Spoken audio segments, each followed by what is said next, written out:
Selamat pagi, salam buat kita semua. Terima kasih untuk Walium bersama dengan kita. Puji Tuhan bahwa kita sudah melewati satu momen perayaan Paskah tahun ini, yaitu pada minggu kemarin,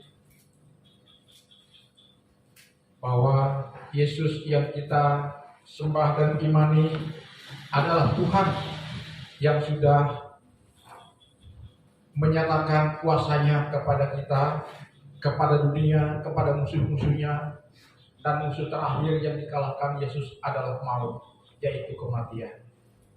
Dan kematian itu Yesus kalahkan dengan kebangkitannya. Sebab ketika Yesus mati di kayu salib, maka musuh-musuhnya bersorak-sorai bahwa pupus sudah.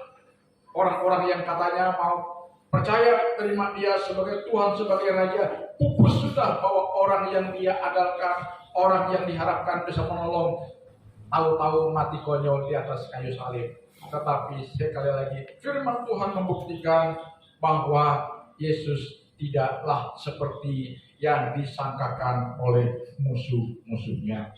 Karena pada hari ketiga dia bangkit menjelang subuh, dan kebangkitannya dia buktikan dengan dia terus menampakkan diri kepada murid-muridnya selama 40 hari. Tujuannya apa, saudara? Tujuannya untuk meneguhkan bahwa benar aku yang tadinya mati, sekarang aku bangkit, aku hidup, dan ini loh diriku, ini loh buktinya bahwa aku tidak dikuasai oleh kematian atau oleh maut. Ini aku sudah menyatakan pribadiku kepadamu bahwa aku hidup. Kalau engkau tidak percaya, dia berkata kepada Thomas, kalau memang kau tidak percaya, cucukkanlah tanganmu di jariku yang berlubang paku ini. Untuk apa? Untuk meneguhkan bahwa benar Yesus itu adalah pribadi yang luar biasa. Yang percaya katakan amin.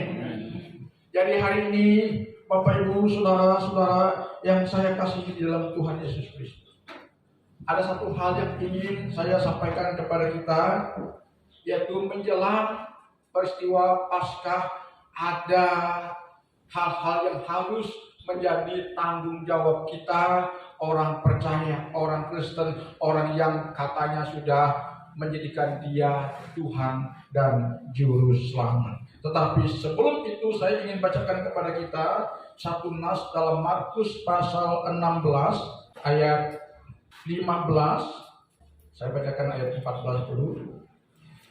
Akhirnya ia menampakkan diri kepada ke-11 orang itu ketika mereka sedang makan, dan ia mencela ketidakpercayaan dan kedegilan hati mereka karena mereka tidak percaya kepada orang-orang yang telah melihat dia sesudah kebangkitannya.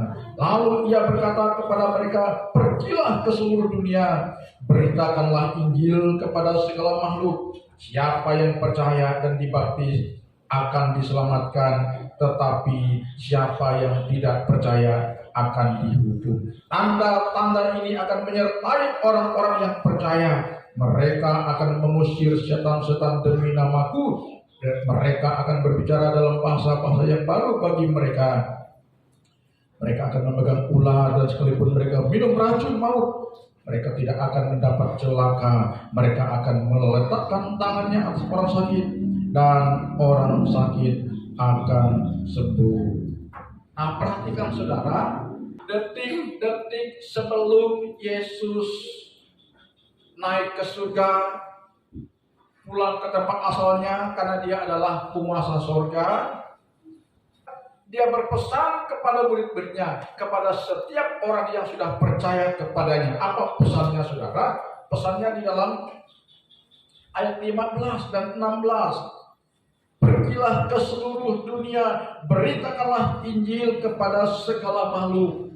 Artinya satu tugas kita, ya, setelah kita menjadi orang percaya, menerima anugerah dari kematian Yesus di kayu salib dan kuasa kehidupan yang Dia sudah tunjukkan melalui kebangkitannya, maka satu tugas kita adalah memberitakan Injil kepada semua orang. Di sini dikatakan segala makhluk bukan berarti hewan, bukan ya, tapi makhluk di sini merujuk kepada manusia ya. Beritakan Injil kepada manusia, ya, kepada orang-orang yang ada di sekitar kita, ya. Mungkin kita tidak bisa pergi ke ujung-ujung dunia, tapi ada orang yang dekat dengan kita. Siapa yang ketemu dengan kita beritakan Injil dengan cara-cara yang bijak, ya. Karena sekarang dunia tadi membutuhkan kehadiran Tuhan yang nyata dalam hidupnya. Manusia sekarang sedang menghadapi banyak kecewaan, jadi dia memerlukan seorang pendamping dalam hidupnya, dan itu adalah pribadi Yesus Kristus yang harus kita beritakan. Ya, dikatakan di sana, beritakanlah Injil kepada segala makhluk. Siapa yang percaya, dikatakan di sana, janji Tuhan kepada kita. Siapa yang percaya? Artinya kita buka hati, bersepadan panggilan Injil, percaya, mengambil keputusan, menerima Yesus sebagai Tuhan dan Juru Selamat, baru dibuktikan dengan kita memproklamirkan iman kita dengan cara dibaptis. Nah, ya, saya mengajarkan lagi pelajaran dasar di sini, dikatakan barang siapa percaya, tidak cukup hanya percaya, tapi dibuktikan dengan memproklamirkan iman kita, dengan kita membaptis diri kita dalam baptisan selam. Karena di sana dikatakan barang siapa percaya dan dibaptis, ia akan selamat. Barang siapa menolak percaya, ia akan dihukum. Ini mengerikan, saudara. Ya, jadi jangan pernah kita meremehkan berita tentang Yesus. Jangan pernah kita meremehkan tentang berita Injil, karena ini menyangkut kehidupan kita untuk saat ini maupun untuk kehidupan kita di masa yang akan datang. Nah, Yesus tidak hanya ujuk-ujuk memerintahkan kepada kita sebagai pengikutnya, sebagai murid-muridnya untuk memberitakan ini, tapi Dia meneguhkan dengan memberikan otoritas kepada kita. Apa otoritasnya? Otoritasnya kepada kita dan memberikan kuasa. Makanya ketika ada KKR itu selalu disertai dengan apa? Dengan apa?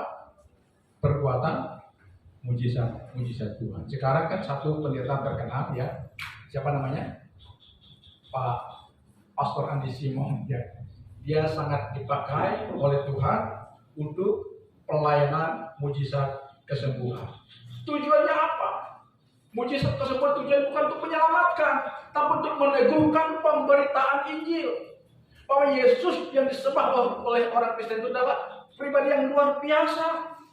Ya kan, saya mau tekankan di sini karena banyak kita salah persepsi tentang ini, ya. Karena ada banyak orang-orang yang hanya ingin sembuh, ingin mujizat Tuhan, ingin pertolongan Tuhan, ingin berkat Tuhan, tapi menolak keberadaan Tuhannya, menolak Tuhan itu sendiri. Jadi yang benar adalah ketika kita percaya kepada Yesus, kita diberikan otoritas oleh Tuhan untuk memberitakan Injil yang disertai dengan kita, pasti akan diberikan kuasa untuk mengusir setan. Kalau kita berdoa, jangan pikir aku tidak punya kuasa, Pak. Kalau aku mengusir setan, biasanya setan lari.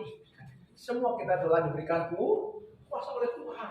Jadi kalau kita berdoa, misalnya kita berdoa untuk satu area di sekitar kita, di rumah kita atau di mana kita merasa ada aura jahat, ada aura mistis di situ, doakan aja, Tuhan, aku perintahkan saat ini, aku percaya aku punya otoritas Kristus ada pada diriku. Oleh karena itu dengan ini kuperintahkan aura jahat, roh jahat yang ada di sekitar kita, perintahkan pergi dari sini. Jadi kalau kita perintahkan, aku perintahkan kalian dengan otoritas Yesus yang ada padaku, perintahkan kalian pergi dari sini. Dia akan pergi sudah, ya kan? Jadi kita sudah diberikan semua otoritas oleh Tuhan. Jangan pernah menganggap aku tidak punya kuasa. Karena tadi dikatakan tanda-tanda ini akan menyertai orang-orang yang percaya. Mereka mengusir setan. Bahkan ada ada kesaksian ya, seorang hamba Tuhan ya melayani di beberapa tempat yang yang sangat riskan terhadap keselamatan jiwanya. Lalu apa yang terjadi? Dia diracuni orang, ya kan? Tapi dia tidak tahu. Tapi karena Tuhan menolong dia kan, racun ya, yang dia makan, diminum, tidak apa-apa untuk merobek atau mengganggu kesehatannya. Justru dia aman-aman saja. Kenapa? Karena janji Tuhan kepada kita. Tapi jangan kita benar-benar kita punya otoritas lalu disuruh minum redup, ya kan? Tidak boleh begitu ya. Kan ada debat antara pendeta dengan para kiai, dengan para ustaz. Ya kutip ayat ini, ustaz bilang kalau memang Yesus sekali itu berkuasa, jawab minumlah racun sesuai dengan perintah Yesus. Nah, jadi pendeta bilang Yesus tidak perintahkan demikian. Kalau sudah tahu racun ngapain kita minum? Kan begitu ya. Ngapain kita minum? Ya. Bodoh. Ya, sudah tahu penyakit, sudah tahu ada bahaya, kita nerobos. Itu namanya konyol kan gitu ya. Tetapi kalau orang percaya, misalnya kita dijebak, kita ditipu ya, pembelaan Tuhan pasti akan nyata atas kita. Katakan amin. Ya, haleluya. Jadi mujizat kesembuhan, perbuatan-perbuatan supranatural yang Tuhan akan kerjakan di dalam diri kita itu hanya untuk meneguhkan pemberitaan Injil, bukan untuk syarat keselamatan. Dengar baik-baik, bukan syarat keselamatan. Syarat untuk kita selamat masuk surga bersama dengan Yesus Kristus adalah manakala kita memberi diri kita kepada Tuhan dengan keimanan yang murni, lalu bersedia diajar untuk melakukan kehendak Bapa. Karena dalam Matius pasal 28 jelas dikatakan di sana. Saya bacakan buat kita.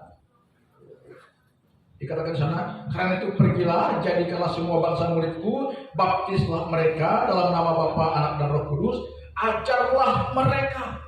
Nah, di sini kita lemahnya sini ya. Setelah kita dibaptis, aku sudah dibaptis, aku sudah selamat, aku sudah bebas. Makanya banyak orang yang sudah dibaptis tidak lagi aktif ke gereja. Kan aku sudah memenuhi syarat-syarat menjadi orang Kristen, sudah selamat. Perhatikan ada kata apa? Kata ajar. Di mana kita mendapatkan pengajaran setelah kita dibaptis? Di gereja. Di mana kita mendapatkan pengajaran setelah dibaptis? Di persekutuan, di ibadah-ibadah. Di sana kita diajarkan. Tidak harus kita sekolah misalnya, sekolah Alkitab khusus misalnya, tidak harus. Tapi kita ibadah rutin saja, baca Alkitab saja, kita sedang diajar oleh Tuhan. Dikatakan ajarlah mereka. Tujuan pengajaran itu apa? Alkitab mengatakan untuk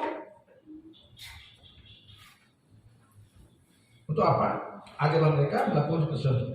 Untuk melakukan kehendak Bapa. Sebab kalau kita tidak memiliki keilmuan dalam kita memberitakan Injil, kalau kita tidak memiliki keilmuan dalam hal-hal iman, bagaimana kita bisa menjalani kehidupan kekristenan kita ini dengan benar? Makanya perlu diajar oleh Tuhan berdasarkan firman Tuhan. Kita diajar bagaimana hidup sesuai dengan kehendak Bapa. Bagaimana kita menghadapi gejolak tantangan dunia ini. Bagaimana kita menyiasati tantangan ujian dan cobaan hidup. Kita diajar. Tuhan akan memberikan kepada kita cara-cara untuk kita bisa mengatasi dan kita tampil sebagai benar. Dan itu tidak mungkin kita dapatkan tanpa ada ilmu yang kita peroleh dari Tuhan.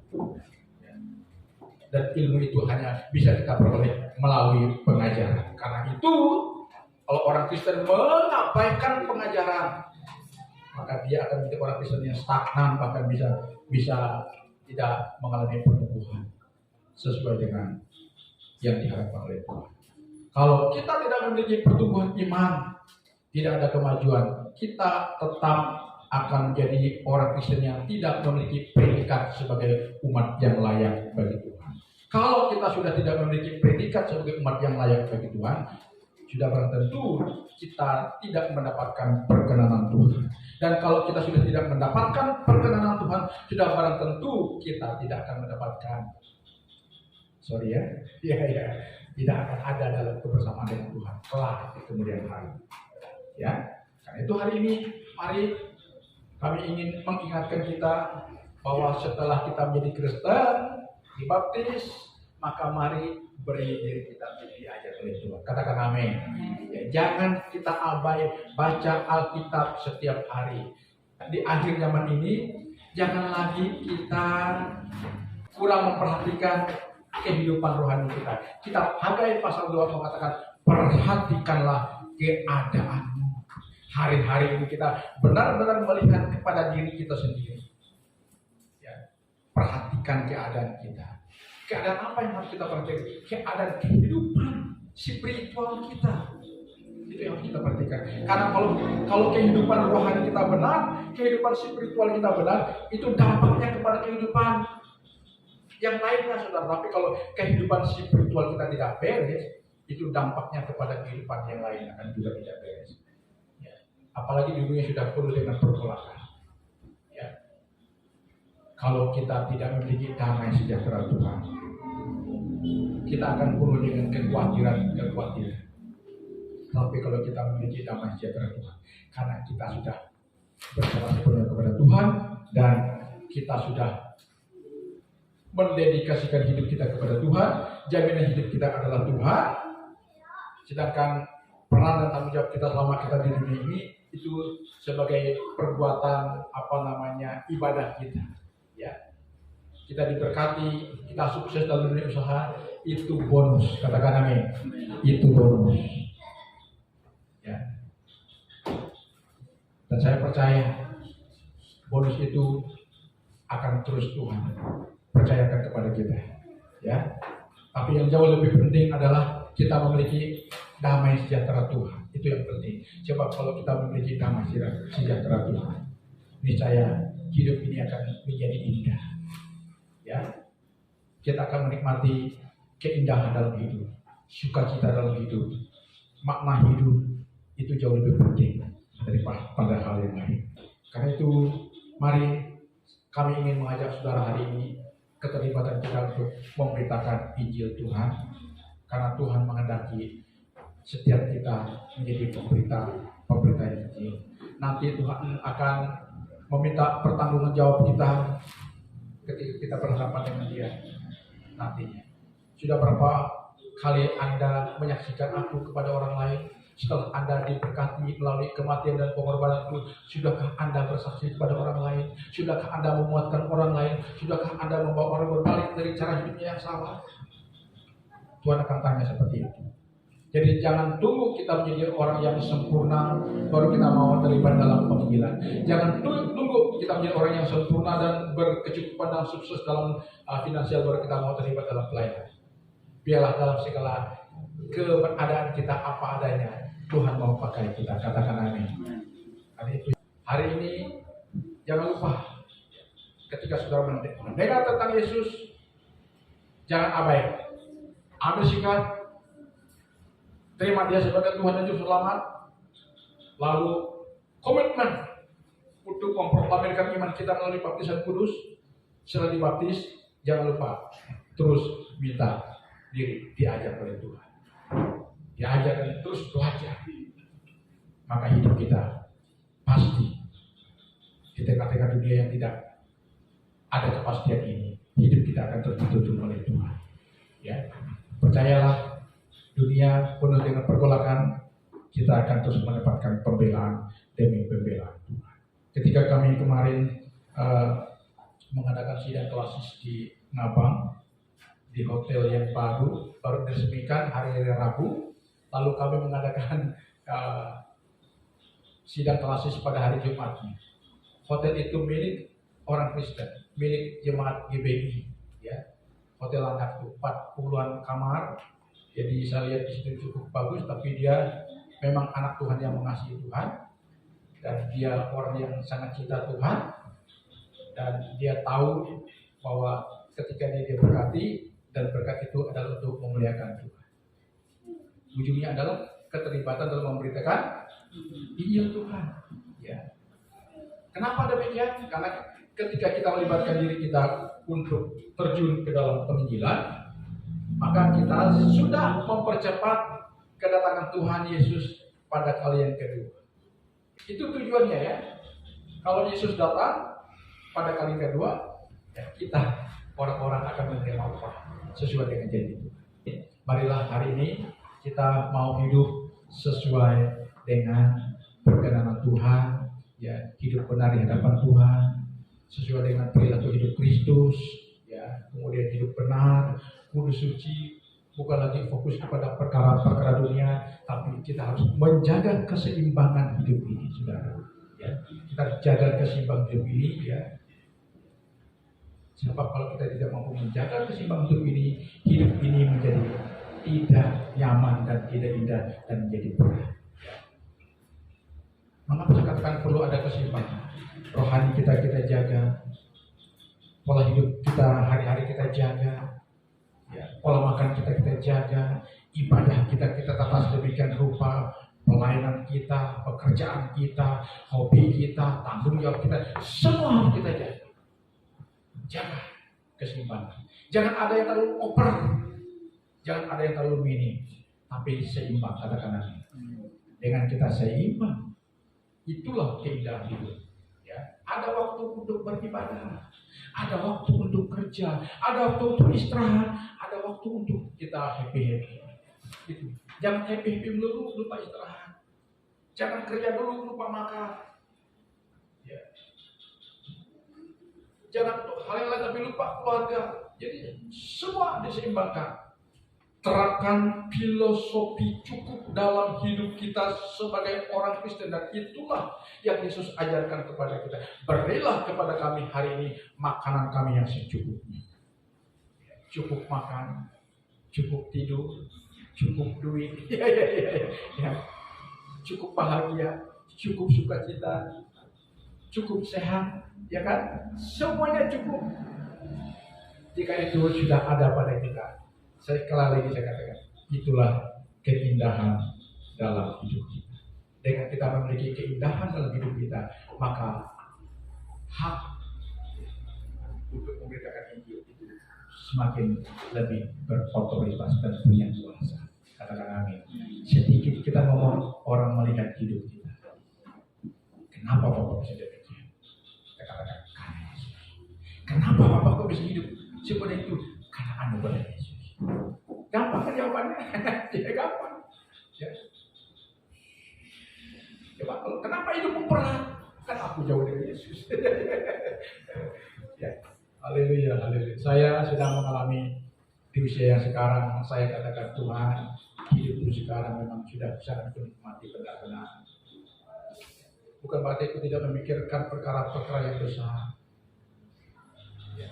Aku tetap memikirkan perkara besar, yaitu tentang keselamatan jiwa-jiwa yang dipikir. Itu yang kudoakan orang-orang itu, ya. Dan kenikmatan hidup sudah benar-benar nikmat.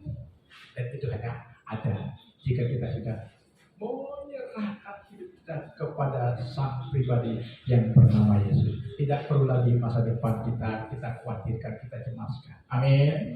Karena Dialah yang menjadi jaminan hidup kita. Karena itu, hai anak muda, ya, apapun keadaanmu, mari hari ini kami mengajak saudara, percayakan hidup saudara kepada Tuhan. Amsal pasal 3 ayat 5 sampai 8. Jika kita mempercayakan Tuhan dalam seluruh perjalanan hidup kita, maka Dia akan meluruskan jalan. Ya, jangan pernah takut, khawatir. Kalau jalan kita sudah lurus, jadilah berkat untuk meluruskan jalan orang yang belum lurus.